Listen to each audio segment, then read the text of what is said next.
네, 2024년 2월 9일 이정훈입니다. 이 방송은 2월 10일 날 설날 아침에 나갑니다. 설날을 맞아서 갑진년 설날이니까 갑진 설날을 써야죠. 그런 의미에서 부영그룹의 이중근 회장 이야기를 해볼까 합니다. 이중근 회장이 많은 화제를 만들고 있어요. 지난 1월 5일 시무식을 하면서, 자기네 그룹 시무식을 하면서 지금 저출산 문제가 심각하죠. 0.85인가요? 남녀가 결혼해서 한 명도 아니고 0.8명을 나오면은 인구가 계속 2분의 1로 줄어들죠. 50년이 지나면은 3천만 대한민국이 된다며요. 지금 뭐 병사도 모자라고 난리가 아닙니다. 그 저출산 문제가 심각한데 그거를 부영그룹 차원에서 풀어보겠다고 2021년 이후 자녀를 낳은 직원 70명한테 1억 원을 지원했습니다. 그룹 회장이 자기 돈 70억 원을 70명의 직원들, 애기 낳은 사람들한테 지원했어요. 그러니까 다른 직원들도 애기 낳으면 돈 주겠다 이거죠. 여기에 대해서 기사는 쏟아졌지만은, 야, 잘했다, 이렇게 박수 치는 칼럼이나 뭐 이런 게 잘 안 나와요. 저도 짐작이 갑니다. 이중근 회장이 감옥소 갔다 온 적이 있잖아요. 그러니까 이분이 지금 여러분들 왜 이 서울 시내 다녀보면은 삼성은 레미안, 현대 HDC는 뭐지? 아이파크죠? 대림은 뭐죠? 푸르지오. LG는 뭐로? 자이, 뭐 포스코는 뭐 샵, 아주 이쁜 영어 이름, 삼성물산제약은 아주 이쁜 이름을 짓고 로고도 멋있지 않습니까? 근데 이 부영이 짓는 거는 그 뭐죠? 이렇게 비둘기 그려놓고 행복하세요인가 부영 아주 촌스러운 로고를 붙여놓고 있습니다. 그래서 부영 아파트는 눈에 탁 띄어요. 아주 멋있게 이렇게 상표를 만들고 하면 될 텐데 그걸 안 바꿉니다. 그리고 부영이 제가 알기로는 그 삼성 그 남대문 태평로에 있는 삼성 본사 건물을 샀죠. 또 풍수에 관심이 있어갖고 그 건물의 출입구를 방향을 돌리고 이제 부영은 이렇게 아파트를 좋았는데 그 중에서 많이 좋았던 게 임대 아파트를 많이 줬어요. 그게 이제 나쁘게 얘기하는 사람들은 뭔가 하면 임대 아파트는 내가 사는 게 아니잖아요.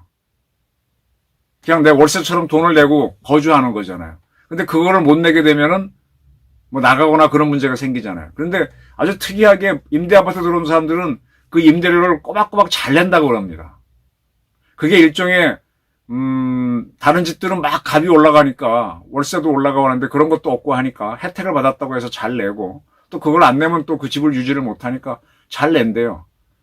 그리고 뭐 일정 기간이 지나면 또 그걸 분양을 하기 때문에 부영은 돈을 버는 방법이 굉장히 뭐 서울 시내에 짓는 아파트들은 다 분양이 되지만 지방에 짓는 건 분양이 안 돼서 건설회사들이 망하는데 부영은 그런 걱정 없이 임대주택만 많이 지어가지고 안정적으로 돈을 벌었고 또 어려운 사람을 돈을 벌든 악덕 기업주다 뭐 이런 비난들이 있고 또 그가 투옥이 저기 있기 때문에 비난하는 사람들이 있습니다. 네, 그건 저도 알아요. 그렇지만 그렇다고 하더라도 야, 자기네 회사의 이익을 올리는 게 아니라 애기 낳고 안 낳고는 각 집안의 부부가 결정할 문제인데 애 낳았다고 그냥 1억 원씩 주는 거 그거 쉬운 결정이라고 보십니까? 예. 근데 이것뿐만이 아니잖아요. 지난번에는 이분 고향이 전남 순천입니다. 순천의 운평리 마을이고 그 동네에서 이제 초중고를 나왔다고 돼 있는데 그 자기 고향 마을에 살았던 사람들한테 살아왔던 기간에 따라서 그때도 1억씩 줬나? 하여간 상당히 많은 돈을 줬어요. 운평리의 6개 마을, 시골에 가면 이 밑에 또 마을이 있죠. 280가구한테 최저 2,600만 원에서 최고 9,020만 원까지를 입금을 해줬어요. 은행 계좌로. 그리고 이제 자기가 다녔던 학교, 초중고 다닌 동창들한테도 다 세금을, 돈을 보내줬습니다. 근데 지금 저도 갑자기 제가 만약 로또로 당첨이 된다. 그러면 저는요, 굉장히 많은 세금을 내야 돼요. 제가 로또에서 만약에 뭐 1억을 받는다 그러면 한 40% 가까이 세금 내야 될 거요. 저는 옛날에 이제 기자를 할 때 언론상을 좀 많이 받았습니다. 그 언론상에도 세금이 붙어요. 이제 봉급 외에 받는 거기 때문에 불로소득이라는 개념이 있어서 세금이 많이 뜁니다. 저는 상금을 좀 많이 받았던 기자예요. 지금 보면 금액이 별거 아니지만 그때는 많은 사람들이 부러워했습니다. 아, 세금 많이 떼요. 근데 이렇게 갑자기 타인으로부터 1억씩 몇천만 원씩 받게 되면 받는 사람이요, 세금 엄청 내야 돼요. 그게 뭔가 하면은 증여세라는 겁니다. 내가 누구로부터 돈을 받았어. 증여를 받았잖아요. 그럼 내가 받은 만큼 받은 거에 한 30%, 40%를 토해내야 돼요. 그 저쪽에서는 1억 원 줬다고 좋아 폼잡는데 내가 실제로 받는 건 6천만 원이니까 기분 나쁠 수도 있습니다. 근데 그걸 고려해가지고 이 이중근 회장은 회사 돈을 또 준 것도 아니에요. 어쨌든 돈 성격은 자기 개인 재산을 줬는데 세금은 증여세는 자기가 내주고 그리고 세금 제하고 나머지만 딱 넣어줬어요. 그러니까 그 사람 받은 그 돈은 자기가 직원이든 고향 마을 또는 동창이든 순수하게 세금 안 내고 다 쓸 수 있도록 해줬습니다. 이것도 상당히 배려죠. 왜냐하면 골치 아픈 어차피 받은 로또 같이 받은 다음에 세금 내라 그러면 상당히 귀찮고 또 은근히 불편하기도 한데 그걸 다 해결해서 순수하게 쓸 수 있는 돈을 줬습니다. 자, 이렇게 동창한테 고향을 지켜온 동창들 친구들한테 동네 사람한테 돈을 주고 애기 난 직원한테 줬다. 여기에 대해서 한 회계하는 사람이 아주 냉정하게 분석했습니다. 저도 이거 동의합니다. 뭐냐? 지금 이중근 회장 재산이 한 1,400억 정도 된답니다. 1,400억이면은 이분이 돌아가시면요. 요거를 자녀분들이나 부인과 자녀분들이 상속을 받죠. 아마 1,400억 정도 재산 가지면요. 절반을 세금으로 뜯깁니다. 한 700억이 세금으로 날라가요. 지금 이건희 회장 돌아가신 다음에 삼성의 홍라희 여사하고 세 자녀분들이 그 상속세를 내기 위해서 자기들도 현금은 없잖아요. 다 주식으로 갖고 있거나 땅을 갖고 있을 텐데 그거 지금 막 팔고 있잖아요. 12조 원인가 11조 원을 내야 되잖아요. 그러니까 막 삼성 주가가 떨어지고 막 이 모양이지 않습니까? 세금이 이게 상속세가 대한민국이 장난이 아닙니다. 너무 셉니다. 그래서 아니 저도 돈을 벌어서 제가 쓰는 것도 있지만 내 자식 키우고 걔네들 주려고 버는 것도 사실은 강합니다. 살아보니까 그렇더라고요. 근데 그걸 정부가 다 걷어가면 내가 뭐하러 열심히 일을 해? 빈둥빈둥 노는 사람도 정부한테 복지를 다 받고 오히려 나는 돈이 많다고 해서 복지를 못 받는데. 옛날에 박 대통령이 그랬잖아요. 우리 후손들을 가난하지 않게 하기 위해서 우리가 헌신하자고. 내 새끼 위해서 일을 해왔던 거잖아요. 근데 그걸 세금으로 다 뺏어가요. 50%나. 심하죠. 지금 직원들한테 그 돈을 준 것에 대해서 한 모 신문 논설위원이 아까 그 회계사랑 같이 이제 분석을 참 잘 해놨는데 글쎄 난 뭐라 그랬는가 하면요. 부영에서는 이거를 1억 원을 줬는데 이거를 회사에서 준 급여 형태로 하게 되면은 이것도 갑자기 불로소득이잖아요. 보너스 같은 거기 때문에 세금을 많이 띱니다. 그래서 그게 아니라 이 어린애한테 증여하는 식으로 하게 되면은 이게 그냥 1억 원을 더 주면은 그 1억 원에 대해서 38% 거의 40%의 세금 떼서 6천만 원밖에 안 가는데 아이에게 증여하는 행식을 하게 되면 증여세가 10% 정도가 붙는답니다. 그리고 이제 이거는 기부 형식으로 했기 때문에 그렇게 되면 이 부영기업은 소득세 법인세를 공제해 받는데요. 이렇게 해서 더 많이 세금은 덜 내고 아이를 낳은 집안은 돈을 많이 받게 되고 회사도 돈을 썼지만은 뭔가 절세를 하게 되는 이런 효과를 노렸다. 그리고 이제 이중근 회장 재산이 한 1,400억인데 그분 돌아가시면 700억을 세금으로 나가잖아요. 근데 이런 식으로 직원들한테 출산 장려금 주고 고향에 이렇게 주고 나면은 여기서 이제 재산이 줄지 않습니까? 주는 만큼 또 이게 처리를 그렇게 하게 되면은 상속세가 또 확 줄어든다는 거예요. 그래서 이중근 회장은 이익이다라고 누가 썼더라고요. 자, 제가 또 드리는 말씀은 이겁니다. 내가 무슨 일을 하는데 나도 뭐가 이익이 있어야 기부를 할 거 아닙니까? 아니, 가만히 있으면 세금으로 다 뜯어가요. 근데 그럴 바에는 내가 지금 정부가 필요한 일을 나도 도와주면서 나한테도 혜택이 있어야 할 거 아닙니까? 근데 그거는 지금 사실 이 종부세 내는 사람분들 가만히 보면 재산이 많다는 비난 때문에 말을 못해 그러지 문재인 정권 진짜 욕 많이 했습니다. 내가 열심히 일해서 남들은 뭐 공부도 열심히 안 할 때 나는 공부 죽어라고 했고 그 다음에 해외 나가서 돈 벌고 뭐 해갖고 벌어서 하는데 돈 많다고 다 뛰어가면은 내가 뭐하러 공부하고 뭐하러 하느냐. 노벨상을 지금 최고의 상으로 여기는데 노벨이 폭약을 개발했고 폭약 때문에 많은 사람이 죽었죠. 미국의 명문대학 스탠포드라는 사람이 돈을 어떻게 벌었습니까? 근데 다 개같이 벌어서 정수처럼 쓰니까 멋있는 거잖아요. 그래서 노벨하고 스탠포드는 전 세계가 추앙하고 대한민국도 최고라 그럽니다. 근데 이부영 회장이 돈 버는 과정에서 뭐 썼다고 하면서 이분이 선행까지도 비난해요. 그런 사람들은 절대로 자기 재산 안 내놓습니다. 정말 이렇게 다른 사람을 위해서 자기 개인 돈을 풀어갖고 선물을 돌려본 사람하고 선물 받기만 한 사람하고는 마인드가 확 다릅니다.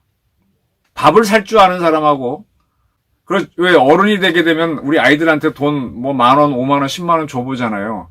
그것도 몇 번 해봐야 그게 몸에 배더라고요. 처음에는 잘 안 되더라고요. 그리고 그것도 할 수 있는 사람이나 하는 거지. 저 한번 그런 기억이 있어요. 그때 시골에 갔다가 애들이 있어서 돈 조금 줬는데 생각보다 애들이 너무 많이 나와가지고 얼마나 나가면 10명 이상이 나와버렸어요. 아이고 진짜 서울을 차비도 모자랄 만큼 당황한 적이 있었는데 이미 준 게 있으니까 그 다음에 덜 줄 수도 없지 않습니까? 근데 그들은 받고 좋아하는데 주는 저는 순간적으로 굉장히 당황했어요. 근데 그게 있어야만, 근데 그렇게 선행을 하면서도 뭔가 하다못해 하늘로부터 어떤 일이 잘 된다는 계시라도 받아야 하는 거지. 무작정 하게 되면 무슨 재미가 있습니까? 저는 이중근 회장에 대해서 대한민국에서 윤 대통령이 한번 식사라도 같이 하면서 고맙다. 지금 저출산 문제 고민하는데 이것까지 뭐 당신 고향 사람들한테 하고 동창한테 하는 건 이해가 되지만 진짜 고맙다.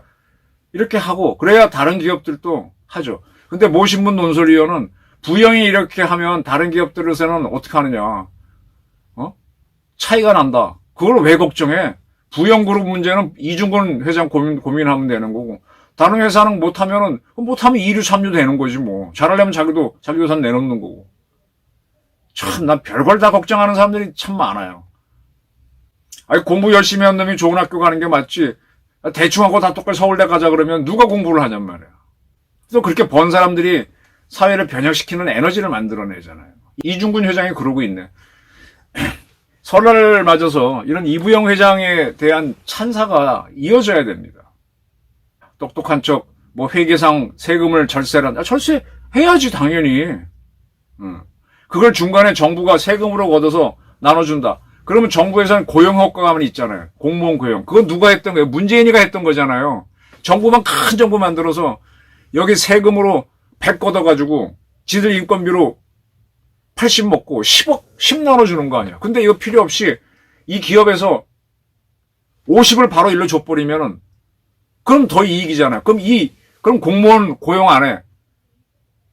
그럼 이 사람들 딴 데 가서 하는 일을 하면 되지. 왜 정부가 다 고용을 하고 그 정권을 진 자들은 지들이 나무돈 갖고 생색을 내서 정권 잡는 게 그게 인민민주주의 노무현 문재인 방식이었잖아요.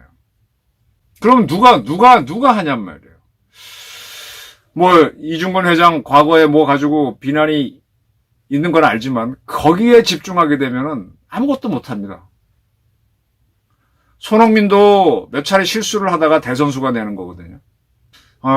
부영그룹 촌스러운 로고 이렇게 붙이고 또 어쨌든 임대주택만 쫄깃하게 지어가지고 그 분야의 1인자가 된 거는 그건 쉬운 게 아니잖아요. 그게 틈새 시장이란 거를 삼성물산도 몰랐고 현대아이파크도 몰랐고 프로지오도 몰랐잖아요. 응? 지금 와서는 어려운 사람 임대료 받아 성장했다 그러지만 그게 틈새 시장인 걸 몰랐지 않습니까? 존경을 해야지. 네, 갑진 설날을 맞이하기 위해서 우리 부영그룹 이중근 회장 같은 그렇게 사회적 기부를 하는, 그리고 대한민국의 난제를 푸는데 동참하는 기업인들이 많았으면 합니다.